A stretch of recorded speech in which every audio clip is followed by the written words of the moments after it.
you ever found yourself in a sticky situation that you wish you had super strength to get yourself out of? Well, I think we all have, and this is part of why muscles are so important for our bodies. Muscles make it so that we can balance and do other normal daily functions such as walking or even fun things like playing. Think back to the last time that you decided to play outside. Would it be possible if you didn't have function of your muscles? Well, muscles also help us to do traditional strength-based exercises, such as doing crunches.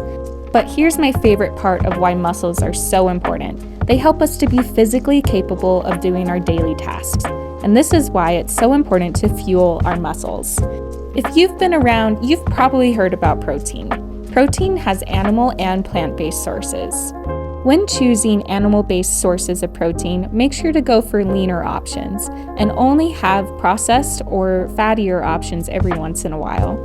Protein is crucial in building our muscle tissue, so the next time you have a snack or a meal, maybe sit down and check to see which food items on your plate has protein in them. There are countless different sources of animal and plant-based protein, but can you guess an uncommon source? Well, if you guess lamb, then you are like-minded to our friend Erin Sorensen, who runs the Sorensen Sheep Company. She's in the business of sheep husbandry, which is another name for sheep farming. The Sorensen Sheep Company is located in Delta, Utah, and we got a special look at what Erin does in her daily tasks. Here she is trying to round up the sheep. Could you imagine being given the task of rounding up sheep? Well, it's a tricky task. Here Erin is lifting up a gate so that sheep can be funneled into a chute. The reason why the sheep are being funneled into the chute is so that way she can separate the ewes from the lamb, aka the mama sheep from the baby sheep. Eventually, with some coaxing, the sheep are funneled into the chute and Erin starts to sort the ewes from the lambs. She uses this metal gate to stop the ewes from following the lambs. It doesn't hurt the ewes, but it makes it so that Erin can sort through the lambs by herself. There's a lot more to sheep farming, so we're going to have our friend Erin tell us more about what she does on her farm. So my husband and I, we raise sheep. That's what we do. It started out when we first got married, we bought 14 ewes, and we didn't even have money to buy them. So what we did instead was we would go get his grandpa's coal ewes, and we would lamb them out one more year, and it was more labor intensive. It was worth the work to us. And then for every 2 ewes we took, we would give him back a buck lamb. By doing that, we were able to grow our herd, but also we were able to establish ourselves as buck breeders and sell to other people. As our numbers got bigger, people just started coming directly to us as well. And so we started out raising buck lambs. We still raise seed stock for large commercial growers. We only have 100 head. So if you look at us compared to the bands of 8, 9, 10,000, you're like, what could you do here? But a lot of the genetics for those herds come from our farm. Buck lambs are the males that are used for breeding the females. So they're the dads to all those little lambs you see out running the range. And the genetics are really important because what that does is it sets a foundation for the quality of meat and wool that will come out of those herds. The type of bucks that we raise are Hamps and Suffolks. And so the lambs in particular that come off of our bucks are the ones that people consume, that they eat. And so it's been really important for us to focus on quality. If you look around us, we live in Delta. That's where a lot of the herds will range in the winter. Very rocky, it's very dry, and the feed is really spread out. So these bucks have to be able to walk long distances and hold up. They have to be able to do the work that they have to do to produce those babies in extreme environments and be able to keep their health. So Utah is perfectly suited for raising sheep because we can utilize something that a lot of other states don't have.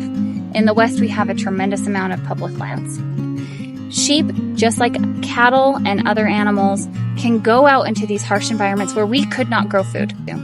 I have the ability to take that range that is so arid and is so sparse and turn it into a food source for people. It's beneficial and it's good, and that land benefits from our animals being there.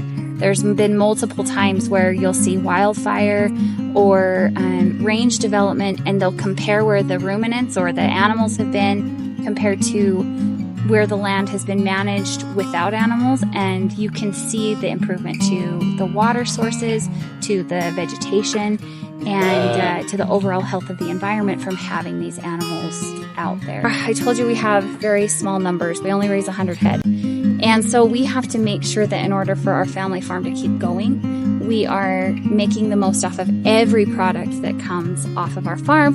And one of the great things about sheep is you not only have the lambs and the sheep, you have wool. I told you that we raise Hants and Suffolks. They're not well known for the quality of their wool.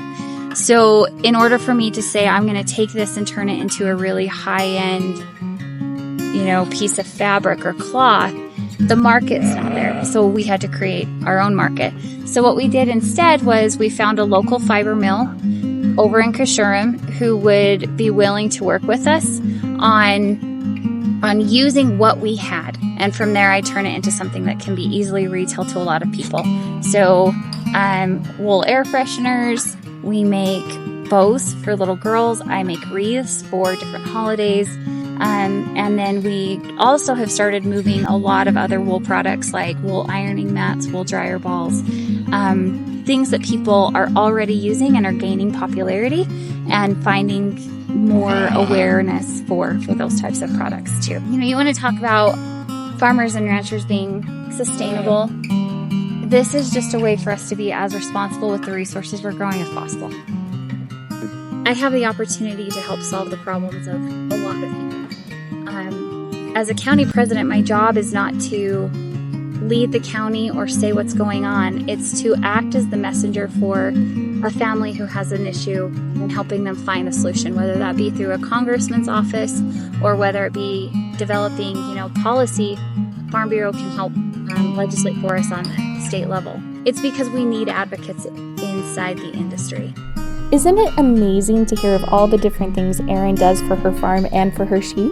It's obvious that she has great ingenuity and that she's used some of the challenges in her profession as a way to grow her farm. The Sorensen's Sheep Company is a great example of how Utah growers and farmers are trying to use sustainability and their own problem-solving skills to bring food to Utah plates. Speaking of plates, Chef Kurt is going to show us a recipe that we can use lamb or beef meat in. I came here today because I want to meet my meat. I like that. I think more people should. What do you think we could do with this today? Ground beef is one of the first things I learned how to use. My grandmother was Lebanese. Did you know that? I didn't know that. Yeah, she was Lebanese, and the first dish I ever learned how to cook is called Kibbeh. It's a handmade dish that means so much to me because if I hadn't started making that at 8 years old, I don't know if I'd be wearing this jacket today. Well, it sounds like we have to make kibbeh, Dad. I'm going to show you how my grandmother taught me how to make this dish. For every pound of ground beef, you need 1 cup of Bulghur Wheat. 1 cup into this nice little pitcher here. We're going to add water. It's going to get cooked in the Kibbeh mixture. So we need to soak it first just to soften it up. Get a box grater here. And we're going to get an onion. Cut the top off this onion. And then we're going to split it right in half. We're going to grate the onion. Scoop that up. We're not going to grate this half of the onion because this is going to be for the filling. My grandmother taught me to use cinnamon, salt, pepper, and mint. Kind of hard to find dry mint. So I decided to change the recipe a little bit. Our next ingredient is cinnamon. Go straight into the ground beef? Right into the ground beef. It's going to be a teaspoon of garlic powder. Now we've got some cumin. It's going to be 1 teaspoon of cumin. And then black pepper. Now we're going to come over. You can see most of the water has been absorbed by the bulgur. Your hands are the best way to mix kibbeh. So we're going to get in here and just kind of smoosh it and squeeze it and make sure it all gets mixed together. This is like standing next to my grandma all over again. Kibbeh bisni is a baked kibbeh. So we're going to put a layer of the kibbeh nai in a pan, and then we're going to make a filling. The filling is going to be caramelized onion and pumpkin seeds. Here we can see Chef Kurt starting to make the filling for the kibbeh. He's going to caramelize these onions on the stovetop. Caramelizing is when the onions turn brown and they start to taste sweeter. He's using pumpkin seeds, or pepitas, to be able to use in the filling as well. You may be thinking to yourself, this looks a lot like meatloaf. And it kind of is like a meatloaf, except in my opinion, it tastes way better, especially with the Middle Eastern spice blend that we created. This recipe can use lamb meat if desired, but if you only have beef on hand, that's okay too. Now here's the moment of truth. Does it actually taste good? Well, when we dug into it, I can confirm that it tasted delicious.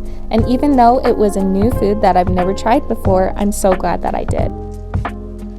I hope that after watching this video, you're reminded of how important protein is for our muscles, and also are reminded of how important Utah agriculture is, and what we can do to support our local Utah farmers, even if that means trying a new food. Until then, see you next time.